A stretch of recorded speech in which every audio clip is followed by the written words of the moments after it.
Kung kagaya mo rin ako na mahilig magreklamo, madaling magalit, pakinggan mo to.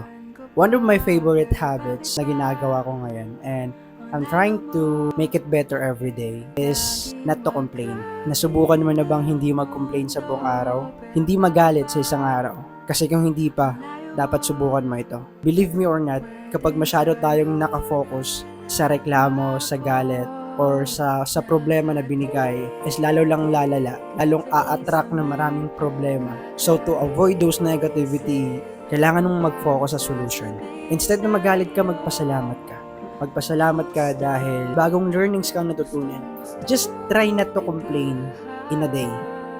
Believe me or not, pag gagawin mo siya araw-araw na hindi ka magre-reklamo, hindi mo namamalayan yung problemang darating. Ang dali niya na lang i-absorb, ang dali niya na lang i-solve. The more na nakafocus ka sa solution, the more na maraming blessings na papasok. Kasi nakaka-attract ka ng positive energy. The reason kung bakit sinasabi ko ito kasi this is proven and tested. Dati kasi magaling ako magreklamo. Madali ako nagagalit sa mga bagay-bagay.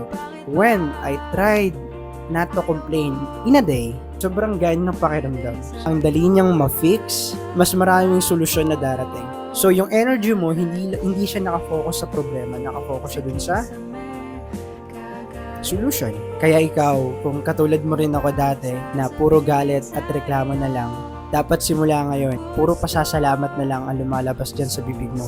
Basta, try not to complain, magpasalamat ka. Yun lang. Bye!